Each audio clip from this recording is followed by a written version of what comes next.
চলে আসুন, আমরা কয়েক মিনিটের জন্য আপনাদের অপেক্ষায় থাকলাম, একটু জিকির করে লা ইলাহা ইল্লাল্লাহ।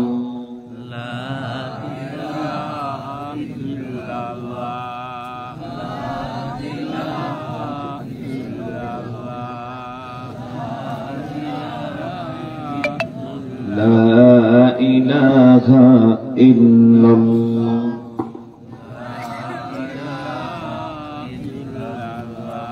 لا إله إلا الله محمد رسول الله صلى الله عليه وسلم। সম্মানিত ভাই সব, যে সময় আমরা এই মাহফিলে বসেছি সময়টা অত্যন্ত দামি একটা সময়। সুবহানাল্লাহ বলুন। আপনি আমি কল্পনাও করতে পারবো না এমন একটা দামি সময়, এমন সময় যেই সময় জান্নাত সাজানো হচ্ছে। কেন? কারণ সামনেই হচ্ছে রমাদান। যারা বলুন না সুবহান। সামনে কি রমাদান। তবে আশঙ্কা হয় আমাদের আল্লাহ না করুন এমন কেউ আছে কিনা যে রমজান পাবো না। আল্লাহ না করুন এমনও কেউ থাকতে পারে অনেক হাসি আনন্দ নিয়ে মাহফিলে এসেছি, কিন্তু কাফনের কাপড় রামপাল পর্যন্ত বাজারে চলে আসছে। হতে পারে কিনা? গত বছর মাহফিল করে গেলাম, এই এক বছরে অনেক লোক দুনিয়ার জমিনে এখন আর নাই। এরকম ঘটনা আছে না? নাই? আসতে বলবেন আছে না? না, এমন একটা বাস্তবতাকে সামনে রেখে আমাদের পথ চলা। এজন্য যতটুকু হায়াত পাই কার দান? চিৎকার করুন, বলুন কার দান? এজন্য সে হায়াতে জীবনকে কাজে লাগানোর দরকার আছে না? না, আমরা কাজে লাগিয়ে যেতে চাই। জোরে বলি ইনশাআল্লাহ। যে সময় আমরা এখানে বসেছি এই সময়ে আকাশের ফেরেশতাগণ আমাদেরকে এমন ভাবে দেখতে পাচ্ছেন, আমরা আকাশের তারাগুলোকে যেমন চকচক করতে দেখতে পাই। আপনি মাহফিল থেকে বের হওয়ার পথে একটু আকাশের দিকে তাকাবেন, দেখবেন আকাশে তারার মেলা আছে না? নাই? জ্বলছে নাকি মিটি মিটি চুপচাপ জ্বলছে? কেমন দেখায় ওই তারার দিকে তাকাইলে? হ্যাঁ, মনটা বড় হয়ে যায়। সুবহানাল্লাহ। ইচ্ছে হয় যে আকাশের মতো হৃদয়টাকে বড় করে দেই, ঠিক না? এই আকাশ এত সুন্দর কেন? কোরআনের ভাষায় জবাব হলো লাকাদ সাইয়্যানাস সামাআদ দুনিয়া বিমাসাবিহা ওয়া জাআলনাহা রুজুমান লিশ-শায়াতিন ওয়া আ'তাদনা লাহুম আযাবাস সাঈর।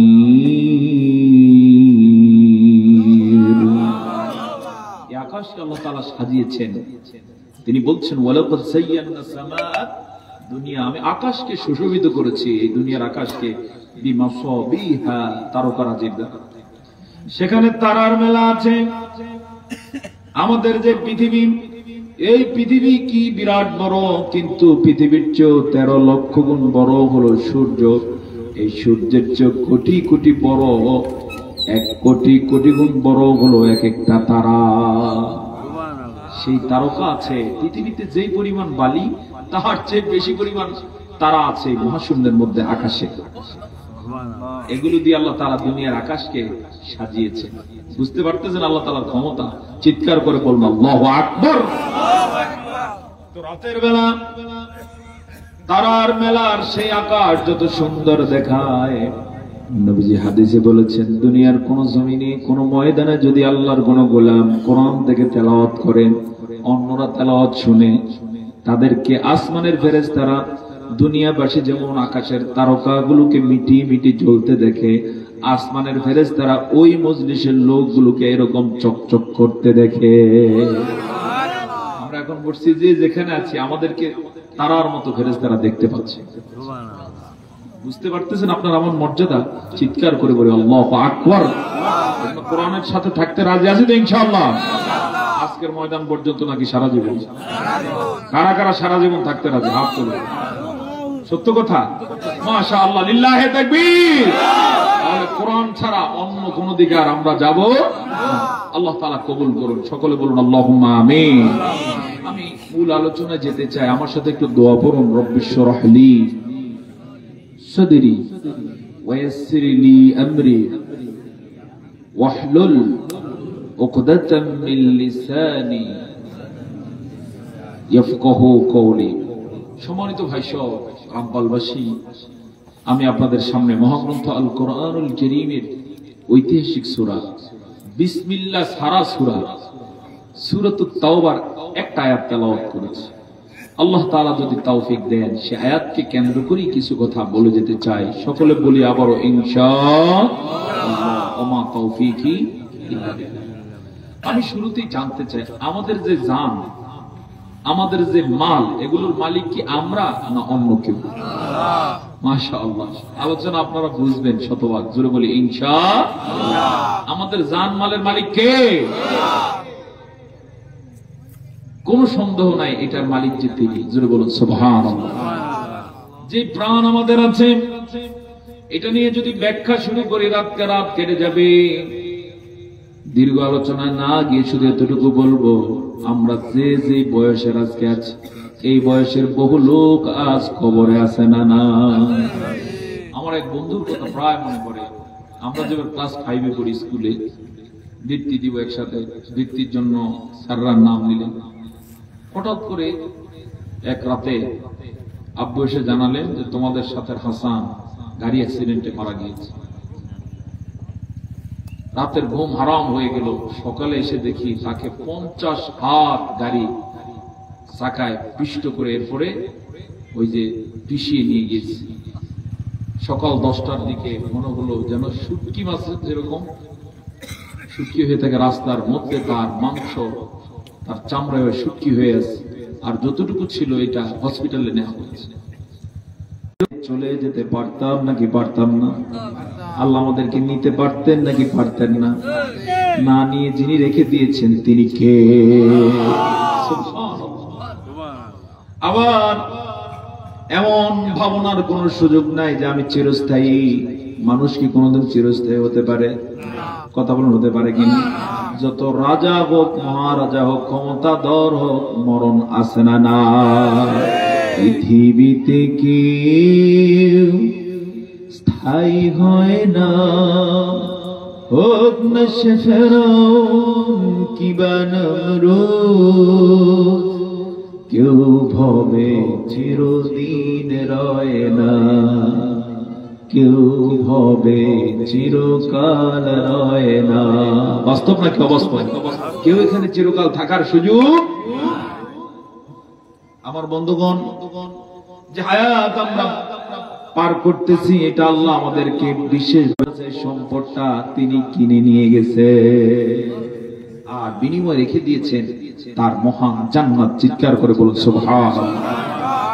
আমরা এই হায়াত শেষ হওয়ার পরে যখন মারা যাব, কোথায় যেতে চাই?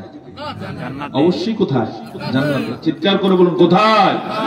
আমরা ওই ফকির, মিসকিন, বেওকুফ, মাতালদের মতো নয় যারা বলে আমরা জান্নাত জাহান্নাম চাই না।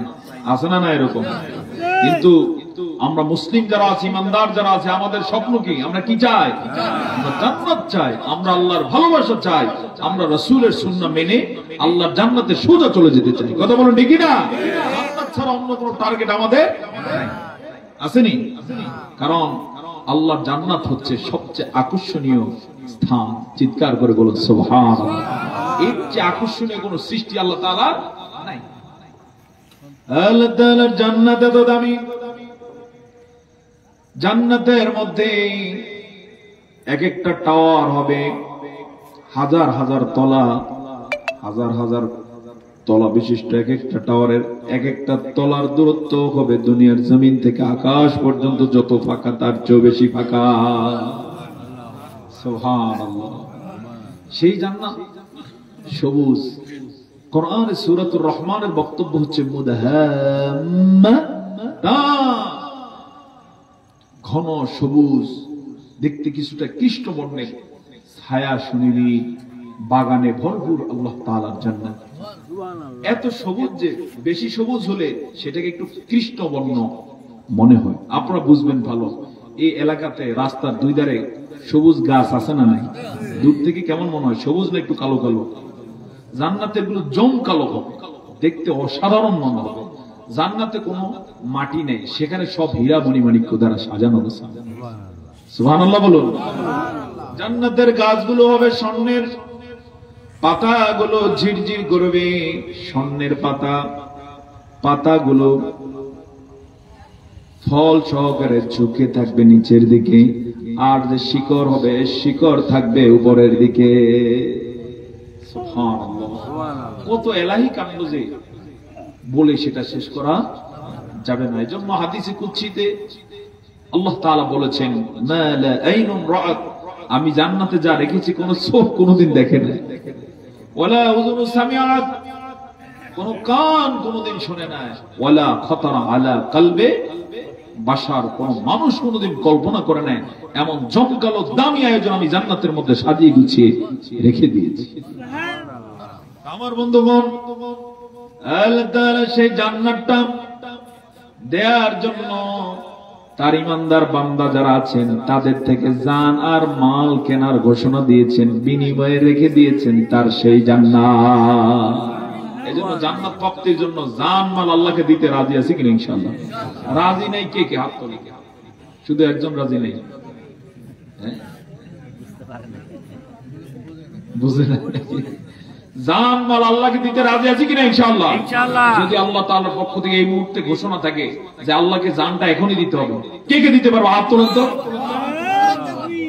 আল্লাহু আকবার, লিল্লাহি তাকবীর। এই কথাটাই আল্লাহ তাআলা সূরাতুত তাওবার 111 নম্বর আয়াতে বলেছেন। আমরা সরাসরি আলোচনায় চলে যাই। আল্লাহ তাআলা বলেন, ইন্নাল্লাহা আশতারা মিনাল মুমিনিনা আনফুসাহুম ওয়া আমওয়ালাহুম বিআন্না লাহুমুল জান্নাহ। আল্লাহ তাআলা নিশ্চয়ই তিনি ঈমানদারদের থেকে তাদের জান আর মালগুলো কিনে নিয়েছেন, বিনিময়ে রেখে দিয়েছেন তার জান্নাত। এবারে পদ্ধতি বলছেন, ইউকাতিলুনা ফি সাবিলিল্লাহ। সিস্টেম হচ্ছে জান মাল তার পথে লড়াই করে খরচ করতে হবে। সুবহানাল্লাহ বলুন। কি করতে হবে? লড়াই করতে হবে, সংগ্রাম করতে হবে। কখনো কখনো সশস্ত্র লড়াইয়ের আহ্বান আসতে পারে, সেখানে ময়দানে দাঁড়িয়ে যেতে হবে। এরকম আহ্বান যদি আসে, সেই সাহস আছে তো আমাদের? যারা চায় জান্নাতে যাব তাদের এর বিকল্প অবশ্যই আমাকে যদি আহ্বান আসে ময়দানে যাওয়ার দরকার আছে না নাই? আসতে বলবেন, আছে না নাই? আয়াত যতদিন মুসলমানদেরকে উজ্জীবিত রেখেছিল, মুসলমানরা দৌড়ের আগে ময়দানে থাকতো। আর ময়দানে যারা জান মাল নিয়ে হাজির হয়, আল্লাহ তাআলা তাদেরকে বিজয় দান করে। এজন্য অতীতের মুসলমানরা দুনিয়াতেও সম্মানিত ছিলেন, আখিরাতেও সম্মান আছে না নাই? আর এই যুগের মুসলমানদের কিছু এখন এমন আছে, অনেক কিছু বোঝে কিন্তু হক কথা বলতে পারে না, এমন অনেক কিছু বোঝে কিন্তু যুদ্ধের যদি আশঙ্কা থাকে ময়দানে খুঁজে পাওয়া যায় না। আছে না নাই? এরকম আসতে বলুন, আছে না নাই? গত 15.5 বছরে যে জালেম শাসক জুলুম করে গেল, যদি সবাই একসাথে ময়দানে আমরা নামতাম তাহলে এত জুলুম করতে পারতো? কথা বলেন, এত জুলুম করতে পারতো? গোটা বিশ্বের মুসলমানদের প্রাণ কেন্দ্র ফিলিস্তিন, এই ফিলিস্তিনের বুকে ইসরায়েল দীর্ঘদিন পর্যন্ত যে জুলুম করছে, যে হত্যা যজ্ঞ চালাচ্ছে, গোটা পৃথিবীর মুসলমানরা এই আয়াতের আলোকে যদি উজ্জীবিত হয়ে সব একত্রে ময়দানে নামতো, ইসরায়েল এই সাহস পাইতো? আসতে বলুন, এই সাহস পেত? এজন্য মুসলমানদের আমলে ঘাটতি আছে না নাই? এই ঘাটতি পূরণে আসুন, আমরা সোচ্চার হই। আমরা জান মাল যেহেতু আল্লাহকে দিয়েছি, তার পথে আমরা সদা সর্বদা প্রস্তুত। রাজি আছি কিনা? ইনশাআল্লাহ এই বিষয়ে সদা সর্বদা প্রস্তুত। কেউ যেন আপনাকে স্মরণ করিয়ে দেয় না লাগে। যদি আপনি জান্নাতে যেতেই চান, অবশ্যই আপনাকে প্রস্তুত থাকার বিকল্প নাই। আমার বন্ধুগণ, ময়দানে এসে কি করবে ব্যাখ্যা দেওয়ার দরকার নাই। সরাসরি জান্নাতের মালিক যিনি, তিনি বলতেছেন, ফায়াকুতুলুনা ওয়া ইউকতালুন। ময়দানে এসে কাজ হবে বাতিলের মোকাবেলা করে বাতিলকে মারতে হবে। সুবহানাল্লাহ বলুন। ময়দানে এসে পালায়া যাবে না, সশস্ত্র সংগ্রাম করবে, লড়াই করবে। লড়াইয়ে প্রথমে নিজে মরবেন, আগে মারবে। এরপর যদি এমন হয় যে কপালে শাহাদাতের ঘটনা আছে, তাহলে শহীদ হয়ে যাবে। চিৎকার করে বলুন সুবহানাল্লাহ। ময়দানে আসতেই লাভ, হয় গাজী অথবা কি শহীদ। সর্বশেষে আপনাদেরকে জানাতে চাই, এই বাংলায় এখন থেকে 800 বছর আগে একটা জালেম ছিল। ইতিহাসে আমরা তার নাম পাই রাজা লক্ষণ সেন। সেন বংশের রাজা, কি নাম? লক্ষণ সেন। মুসলমানদের উপরে চরম জুলুম করত।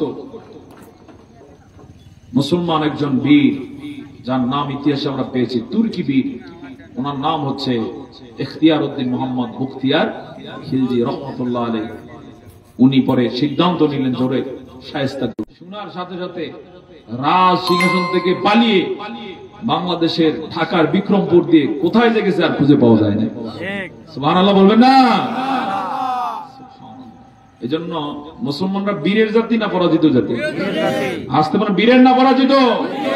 আমাদের সাথে যারা মাঝে মাঝে ভেংসি দিতে আসো বিভিন্ন দেশ থেকে, ভাব এমন দেখাও যে মুসলমানরা মনে হয় কিছুই না। শুধু এতটুকু বলবো, মুসলমানদের ইতিহাস খুঁজে দেখো, তাহলে সোজা এমনি হয়ে যাবে। কথা বলো ঠিক কিনা? মুসলমান পরাজিত জাতি নয়। মুসলমান কিসের জাতি? বীরের জাতি।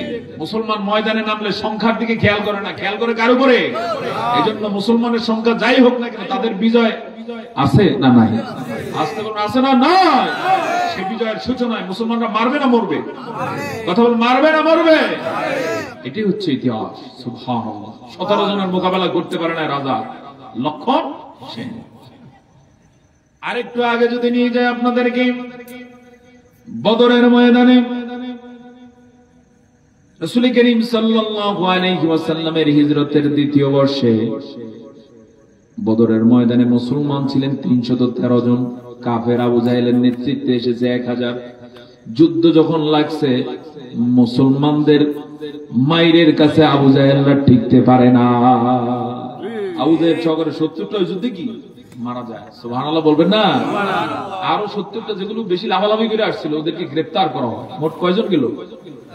140। 1000 থেকে 140 বাদ দিলে কি থাকে? 860। বাকিগুলো জান নিয়ে পালায় যায়। সুবহানাল্লাহ বলবেন না? আমরা সেই জাত। আল্লাহু আকবার বলুন।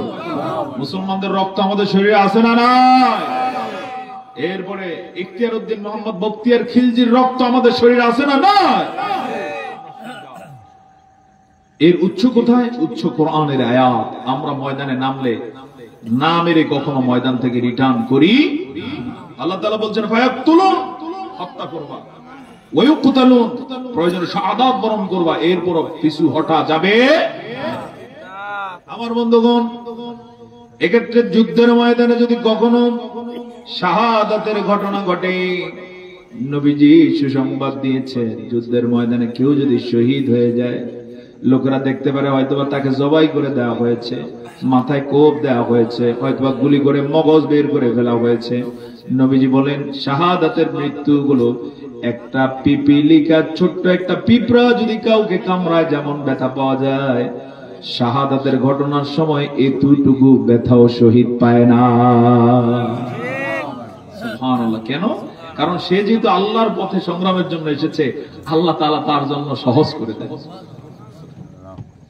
অথচ মৃত্যু আমাদের জীবনে আছে না নাই?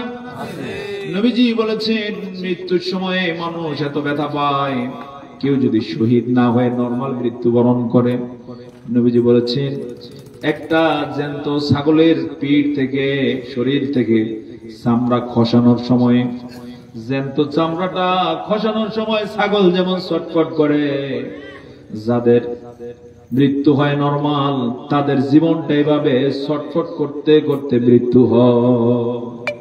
সুবহানাল্লাহ। আর পক্ষান্তরে শহীদ যিনি হন, একটা পিঁপড়ার কামড়ের মতো তার ব্যথা লাগে না। শহীদ যিনি হন, তার বিষয়ে আমি দুটা বক্তব্য দেব। একটা দেব সূরা ইয়াসিন থেকে। আপনারা যারা পড়েছেন সূরা ইয়াসিনে একজন হাবিবে নাজ্জারের গল্প আছে। কোন সূরা? কোন সূরা? সূরা ইয়াসিন পড়ার অভ্যাস আছে নি? সূরা ইয়াসিনের মধ্যে আল্লাহ তাআলা হাবিবে নাজ্জারের গল্প বললেন। হাবিবে নাজ্জারকে তার জাতির লোকেরা ইসলাম গ্রহণ করার কারণে 28 অক্টোবরের মতো 2006 সালে পল্টনে যেভাবে ছাত্র শিবিরের ছেলেদের উপরে আওয়ামী লীগের সেই সময়ের গুন্ডা বাহিনী যেভাবে আঘাত করেছে লগি বইটা দিয়ে, লাশের উপরে নৃত্য করেছে, এরকম ঘটনা আছে না নাই? আসতে বলুন, আছে না নাই? ওই দিন বোঝা গেছে যে বাংলাদেশের ভাগ্য আকাশে কালো মেঘ দেখা দিয়েছে। ওই দিন বোঝা গেছে আওয়ামী লীগ কোন রাজনৈতিক দল নয়, মূলত একটা সন্ত্রাসী দল। কথা বলো ঠিক না? বলতে পারেন টিকলো কিভাবে? জবাব হচ্ছে পার্শ্ববর্তী দেশের দালালি করার কারণে টিকেছিল, কারণ এই দেশের জনগণ কখনোই তাদেরকে চায় না। আপনাদের এলাকার হিসাব নেন, আপনারা সবাই চাইছেন? মাত্র কিছু লোক, যাদের জ্ঞানী গুণী যারা, এরা নীরব ছিলেন, আর সন্ত্রাসী প্রকৃতির যারা, তারা মূলত সাপোর্ট করেছে, ভালো কোনো মানুষ সাপোর্ট করেছে। আমরা যারা ইউনিভার্সিটিতে পড়েছি, সেম আমাদের ভালো কোনো সাথী, আমাদের ভালো কোনো বন্ধু তাদেরকে কখনোই সাপোর্ট করে নাই। সাপোর্ট করছে কে? বাবা মা দেখা যায় মাদকের সাথে জড়িত, এরপর উচ্ছৃঙ্খল, নামাজ পড়ে না ঠিক মতো, এলাকায় জমি জমা ঠেলে গায়, তার সন্তান ওখানে গেছে, সে ছাত্রলীগ করছে। ভালো মানুষ ছাত্রলীগ করে না। আমার সাথে চ্যালেঞ্জ দিতে পারেন যে ভালো মানুষ করছে কিনা। এরপরে যদি সেখানে ভালো পড়াশোনা করে থাকে, পরে তওবা করে রিটার্ন করেছে, তো সেই 2006 সালে যা দেখিয়েছে, এর মধ্য দিয়ে বোঝা গিয়েছে যে ওরা মূলত কোন রাজনৈতিক দলের নেতাকর্মী হতে। সেখানে যাদেরকে শহীদ করে দেওয়া হলো, জাতি হয়তোবা দেখেছে তাদের রক্ত ঝরছে, মুখ দিয়ে, চোখ দিয়ে, কান দিয়ে, মাথা ফেটে রক্ত বের হচ্ছে, কিন্তু হাদিসের ভাষ্য অনুযায়ী পিঁপড়ার কামড়ের মতো তারা ব্যথা। এরকম ভাবে হত্যা করা হয়েছিল হাবিবে নাজ্জারকে। হত্যার সময় পরবর্তীতে জালেমরা দেখতে পেল হাবিবে নাজ্জার মৃত্যুর সময় রক্ত বের হচ্ছে মুখ থেকে, দাঁত ভেঙে ফেলা হয়েছে, কিন্তু সে হেসে দিয়েছে। সুবহানাল্লাহ বলবেন না? এক পর্যায়ে তিনি বলে উঠলেন, বিমা গফরলি রাব্বি ওয়া জাআলানি মিনাল মুকরামিন।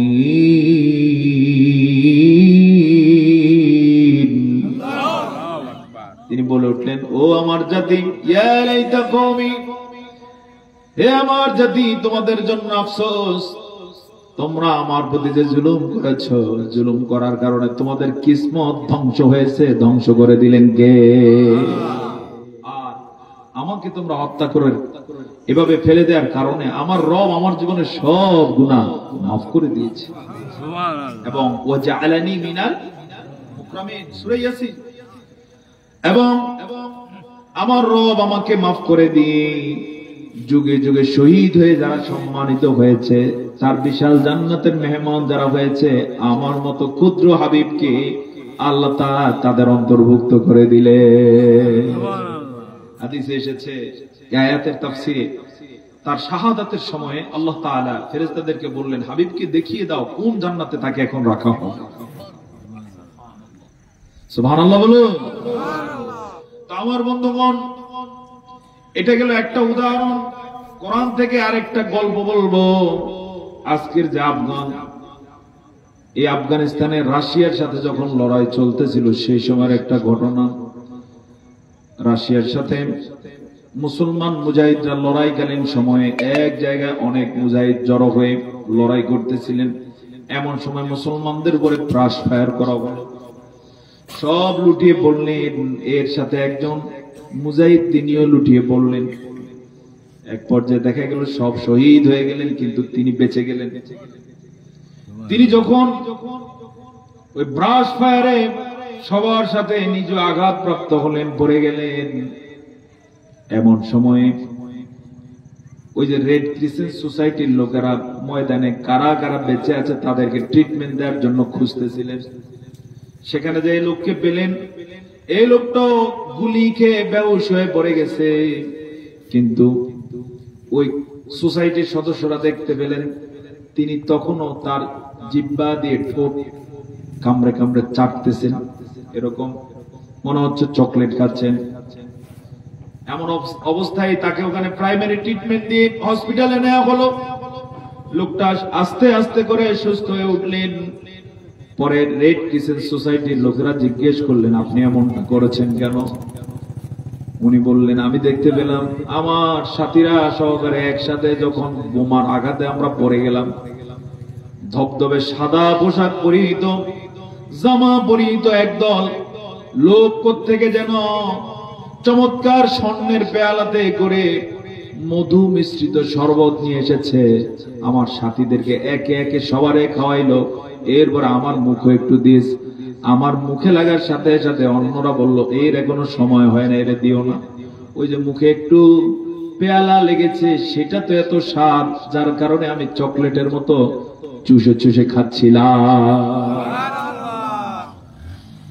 এই গল্প দ্বারা বোঝা যায় মূলত শাহাদাতের যাদের ঘটনা ঘটে, শাহাদাতকালীন সময় তাদের বিভিন্ন ধরনের খাবার আল্লাহর পক্ষ থেকে আসে না নাই?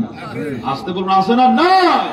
এজন্য আমাদের জীবনে আমরাই দোয়া করতে পারি কিনা, আল্লাহ আমাদেরকে শাহাদাতের মৃত্যু দাও। দোয়া দরকার আছে কিনা? আমার সাথে দোয়া করুন, আল্লাহুম্মা রযুকনা শাহাদাতান ফি সাবিলিকা ওয়াজআল মাউতানা ফি বালাদি রাসূলিকা। আল্লাহ তাআলা আমাদেরকে শাহাদাতের মৃত্যু দাও। সকলে বলে আল্লাহুম্মা আমিন। আমার বন্ধুগণ, এরপর আল্লাহ তাআলা বলেন, ওয়া'আদানা আলাইহি হাক্কান ফিত তাওরাতি ওয়াল ইনজিলি ওয়াল কুরআন। যে কথা বলা হচ্ছে, যে তথ্য দেয়া হচ্ছে, এই তথ্য আছে ওয়া'আদানা আলাইহি হাক্কা, এগুলো আল্লাহর ওয়াদা, যেটা তিনি ওয়াদা করেছেন তাওরাতে, ইনজিলে, কোরআনে। চিৎকার করে বলুন সুবহানাল্লাহ। শুধু কোরআনের কথা নয়, তাওরাতে এই কথা আছে না নাই? ইনজিলে এই কথা আছে না নাই? আমি জানতে চাই তাওরাত নাজিল হয়েছে কোন নবীর উপরে? হযরত না, মূসা আলাইহিস সালাম। কোন নবী? হযরত মূসা আলাইহিস সালাম। আর তাওরাত নাজিলের পাশাপাশি ইনজিল নাজিল হয়েছে কার উপরে? হযরত ঈসা আলাইহিস সালাম। দাউদ আলাইহিস সালামের উপরে নাজিল হয়েছে কি বলে? জবুর। জবুরের কথা এখানে আনা হয় না। কেন আনা হয় না? জবাব হলো তাওরাত প্রসিদ্ধ, জবাব হলো ইনজিল প্রসিদ্ধ, জবাব হলো তাওরাতের অনুসারে আজও আছে না না। গোটা পৃথিবীর সব ইহুদিরা কোন কিতাব মানে? যদিও তাওরাতের মধ্যে গ্যাপ আছে না নাই? এই তাওরাতের বহু গুরুত্বপূর্ণ আয়াত তারা ডিলিট করে দিয়ে নিজেদের মন মতো লিখে নিয়েছে। নাউজুবিল্লাহ বলো। এরপর আল্লাহ তাআলা বলেন, ওয়াল কোরআন, এই ওয়াদা আমি কোরআনে করেছি, অর্থাৎ আল্লাহ তাআলা আমাদের থেকে জান মাল কিনে নিয়েছেন, বিনিময়ে রেখেছেন জান্নাত। এইজন্য এখন থেকে আল্লাহর রাস্তায় আমাদের জান মাল খরচ হবে। রাজি আছি কিনা ইনশাআল্লাহ? স্বয়নে সকলে সর্বাবস্থায় আমাদের জান মাল কার পথে? মনে থাকবে কিনা? আর অন্য কারো পথে যেন কোনোদিন আমাদের একটা মিনিট সময় নষ্ট না হয়, একটা টাকা খরচ না হয়। মনে থাকবে কিনা ইনশাআল্লাহ? এই ছোট্ট আলোচনায় আমি আপনাদের সামনে এটা গুরুত্বের সাথে তুলে আপনাদের কাছে আমানত হিসেবে রেখে গেলাম। মানে মানার দরকার আছে না নাই? মেনে চলবেন তো ইনশাআল্লাহ? যদি চলেন আজকের আলোচনা সার্থক, জোরে বলি ইনশাআল্লাহ। আমার বন্ধুগণ, এরপর আল্লাহ তাআলা বলেন, ওয়ামান আওফা বিআহদিহি মিনাল্লাহ। কথা বলা হয়েছে যে তোমরা জান মাল যদি আল্লাহর পথে খরচ করো, বিনিময়ে রয়েছে জান্নাত। আল্লাহ প্রশ্ন করছেন, আমার চেয়ে ওয়াদা আর কে অধিক পূরণকারী আছে? অর্থাৎ তিনি ওয়াদা যা করেন এটা পরিপূর্ণ দিবেন নাকি দিবেন না? বরং তিনি ওয়াদা যা করেন দেন আরো কম না বেশি? আসতে বলুন না, কম দেন না বেশি দেন? আর তুলনাটা এভাবে দেব, আমরা যখন জমিতে শস্য বপন করি, ধরেন একটা ধান আপনি রোপণ করলেন, একটা ধান থেকে কয়টা গাছ হয়? প্রথমে একটা গাছ। কিন্তু এটা যখন আস্তে আস্তে করে ওই যে শীষ উপযোগী হয়ে যায়, তখন শীষ একটা হয় না অনেক বেশি হয়? কয়টা হয়? কমপক্ষে 60টা হয়ে যায়। কয়টা? এর গুনে গুনে দেখবেন এক একটা শীষের মধ্যে কখনো 100টা দানা হয়। তাহলে 60টাতে কয়টা? আর শুরুতে যদি একটা ধরি, এখন কয়টা হইল? 700 হয়ে গেল। আল্লাহ বলেন, যারা আমার পথে কাজ করে, খরচ করে, আমি তাদের সওয়াবও এভাবেই দিয়ে দিই। সে কাজ করবে একটা, আমি দিব কত? 700। কোথাও কোথাও তিনি বলেছেন, বিশেষ করে যে আয়াতে এভাবে উপমা দিয়েছেন, তিনি বলেছেন আল্লাহু ওয়াসিউন আলীম। তার কিছু গোলামকে তিনি এত ভালোবাসেন, তার ইখলাসের কারণে, সরলতার কারণে, আল্লাহর প্রতি তার আস্থা, বিশ্বাস, ভক্তির কারণে কখনো কখনো 700 পর্যন্ত না, আরো বেশি নাকি তিনি তাকে দিয়ে দেন। এরপর আল্লাহ তাআলা বলেন, فاستبشروا ببيعكم الذي بايعتم به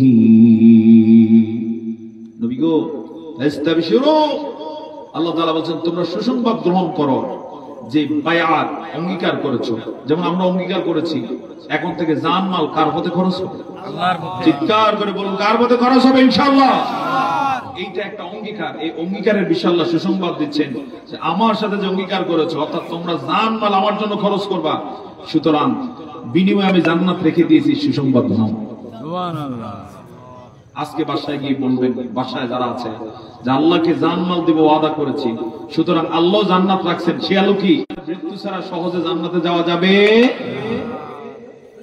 আমার বন্ধুগণ সর্বশেষ বক্তব্য আল্লাহ তাআলা দিচ্ছেন ওয়াযালিকা হুয়াল ফাওজুল আযীম যে কথা বলো যে ক্রয় বিক্রয়ের বিষয় এখানে উপস্থাপন করা হলো ওয়াযালিকা সেটাই হচ্ছে ফাওজুল আযীম মহা সফলতা